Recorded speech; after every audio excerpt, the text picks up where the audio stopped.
Queridos irmãos, muito boa noite, que a preciosa e pura paz esteja sobre a tua vida e sobre toda a sua família.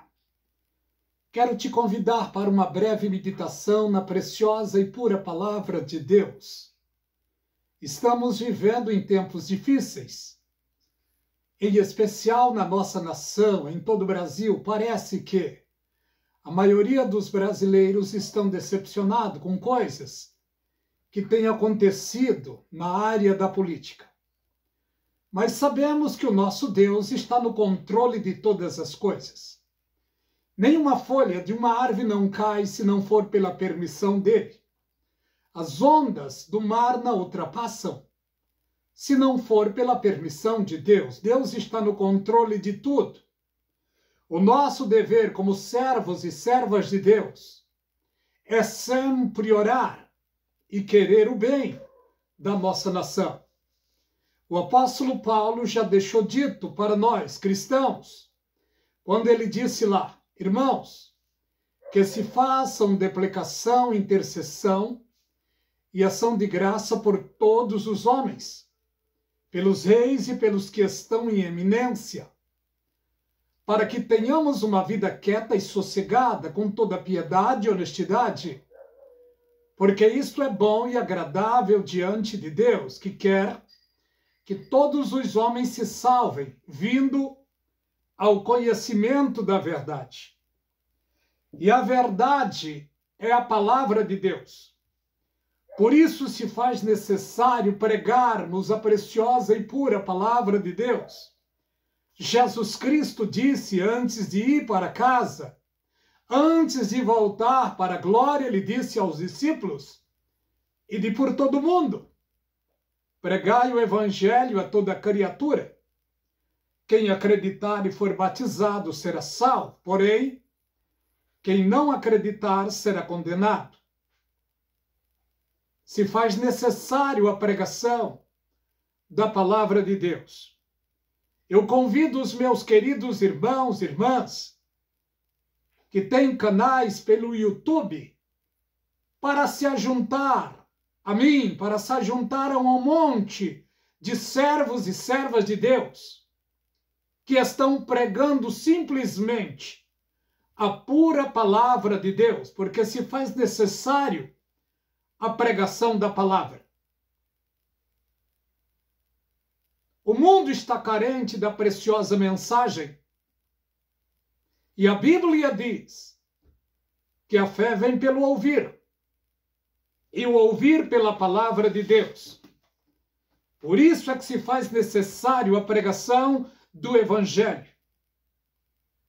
De maldizentes, de fofoca, de mexerico, de fuxico, o YouTube já está cheio. Vamos pregar a palavra de Deus, vamos aproveitar o tempo para transmitir a mensagem do Evangelho de Cristo.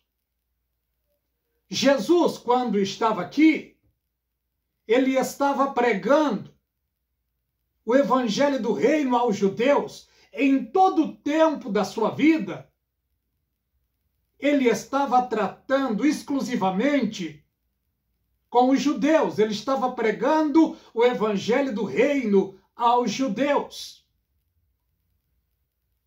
E Jesus Cristo chegou a dizer: esse evangelho do reino será pregado em todo o mundo, em testemunha a todas as gentes, então virá o fim. Note o que ele disse: evangelho do reino. Ele trouxe a este mundo o evangelho da graça, só que ele não pregou o evangelho da graça enquanto estava aqui no mundo. Porque a Bíblia diz que ele veio para os seus. E os seus, o povo judeu. Ele veio pregar o evangelho do reino messiânico ao povo de Israel, ao povo judeu. Porque o povo judeu é o povo da promessa. E qual é a promessa? A promessa é esta: os mansos herdarão a terra será herdada pelos judeus. Isso no milênio, é claro. O reino espiritual é para a igreja. Para os judeus é o reino material, é o reino desta terra, porque a Bíblia diz que eles serão postos por cabeça neste mundo e não por cauda.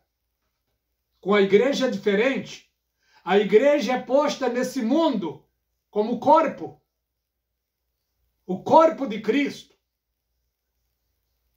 O cabeça da igreja é Cristo. O seu corpo está em toda a terra. Quando Jesus Cristo estava aqui neste mundo, isto é, em Israel, há 2000 anos atrás, ele estava tratando exclusivamente com o povo judeu. É suco de uva.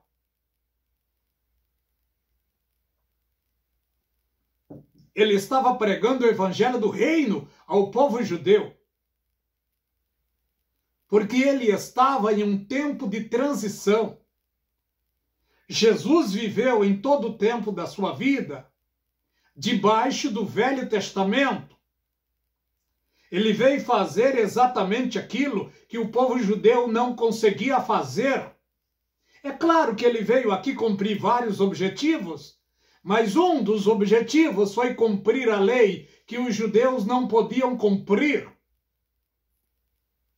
Jesus estava no fim do Velho Testamento, ele estava em um tempo de transição do Velho para o Novo Testamento. Ele viveu em todo o tempo da sua vida debaixo do Velho Testamento, observando a lei, pregando o evangelho do reino aos judeus e cumprindo a lei no lugar do povo judeu. O povo judeu estavam exatamente com a presença do Senhor Jesus Cristo no meio deles, em cumprimento à profecia de Isaías 7,14, quando diz: eis que uma virgem conceberá e dará à luz a um filho, e o seu nome será Emanuel, que traduzido é Deus conosco. Deus humanizou-se e viveu entre os seres humanos, em especial entre os judeus. Cresceu no meio deles, executou a obra no meio deles, cumpriu o que tinha que cumprir no meio do povo judeu, mas ele não foi bem-vindo. Não aceitaram a sua mensagem, não aceitaram a sua pessoa. O perseguiram, o mataram, judeus e romanos. Mas tudo isso estava na profecia, era necessário acontecer, porque a Bíblia diz que sem derramamento de sangue não poderia haver remissão de pecado. Por isso é que se fez necessário Jesus Cristo assumir a cruz. Quem morria na cruz naquele tempo era a morte mais depressível. Eram os seres humanos imprestáveis que subiam na cruz para a morte. Jesus Cristo assumiu a condição de pecador no lugar dos seres humanos, assumindo a morte e morte de cruz. Tudo isso estava na direção de Deus.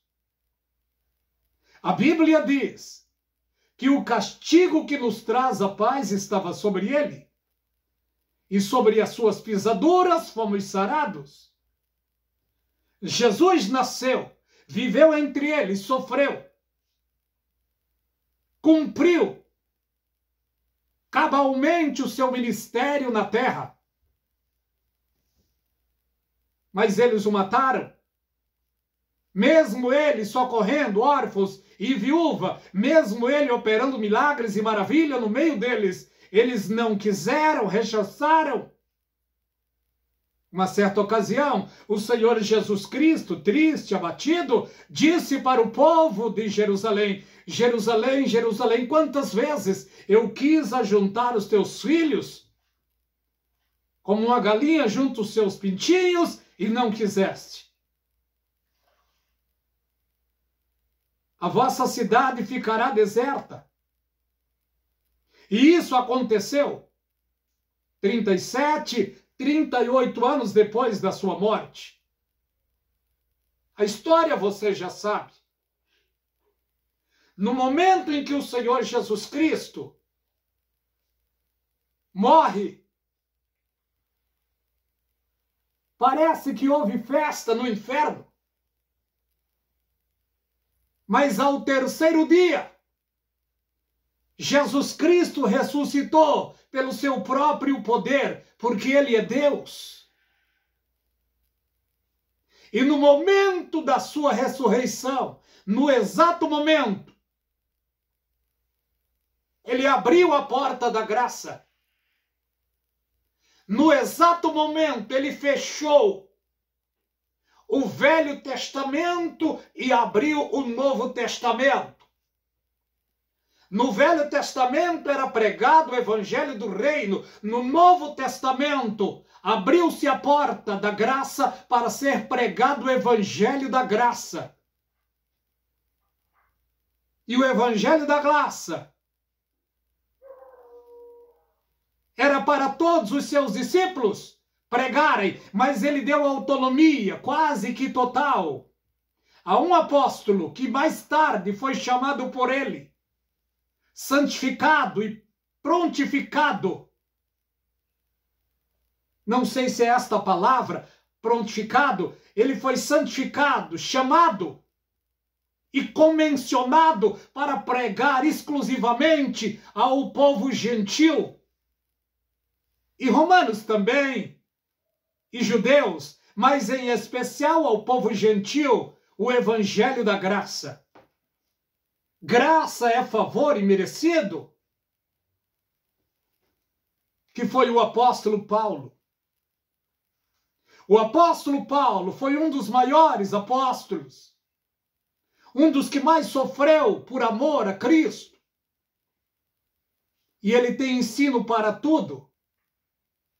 O apóstolo Paulo disse,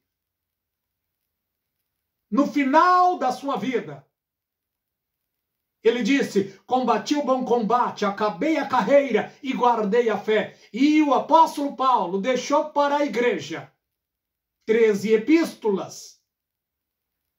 Ele tem ensino para todos, para casais, para jovens, para idosos.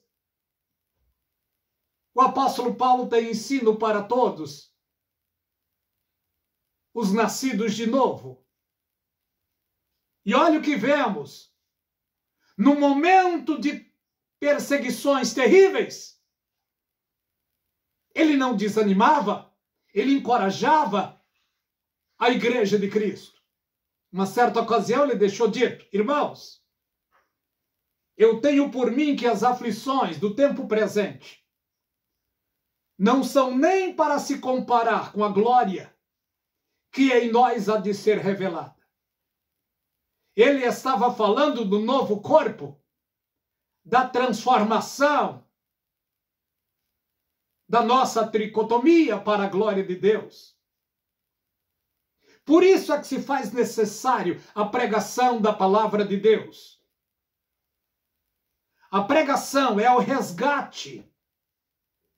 A pregação é quem resgata seres humanos para a glória de Deus. E Jesus Cristo disse, se o Filho do Homem vos libertar, verdadeiramente sereis livres. E quem pode libertar é Jesus Cristo, através da pregação da sua palavra. A preciosa e pura mensagem. A pregação do Evangelho é as boas novas de salvação para quem está e vive perdido. A coisa mais linda e preciosa que um ser humano pode receber enquanto vive é a salvação. E a salvação vem pelo ouvir, e o ouvir pela palavra de Deus. Em outras palavras, a Bíblia diz que a fé vem pelo ouvir e o ouvir pela palavra de Deus. Mas qual fé? É a fé pura e perfeita que vem através da pregação do Evangelho. Porque de fé o mundo está cheio. A Bíblia diz que uns que em carros, outros em cavalos. Para nossa compreensão, o mundo está cheio de santos, de dogmas, de preceitos, de imagens, de religiões. E em tudo isso tem fé. Mas a fé pura e preciosa, ela vem por ouvir e o ouvir a pregação da palavra de Deus. Porquanto estamos em um tempo difíceis, aliás, em tempos difíceis, mas enquanto estamos no dia chamado hoje, no momento chamado agora, é tempo de nos voltarmos para Deus, aceitando a Jesus, para que se cumpra na nossa vida o que está escrito no livro de Romanos 10, 9 e 10. A saber, se com a tua boca confessar e em teu coração acreditar que Deus ergueu Jesus dos mortos, será salvo. Porque com a boca que se confessa e com o coração que se acredita. No momento em que um ser humano, de todo o coração, aceita Jesus Cristo, nesse exato momento, o seu nome é escrito nos céus, no livro da vida. E nesse exato momento, você passa de filho das trevas para filhos da luz. De filhos das trevas para filho de Deus. E os filhos de Deus são vitoriosos. Lutas vêm, problemas vêm, turbulências vêm. Jesus Cristo disse: no mundo tereis aflições, mas sede de bom ânimo. Os filhos de Deus têm lutas, têm aflições. Mas o conselho da palavra é para termos bom ânimo. Jesus Cristo diz: eu venci o mundo. Quero parar por aqui. Graça e paz da parte de Deus em Cristo seja sobre a tua vida, de maneira forte e abundante. Deus vos abençoe. Dê um like. Compartilhe essa mensagem com alguém da sua família. Deus vos abençoe ricamente.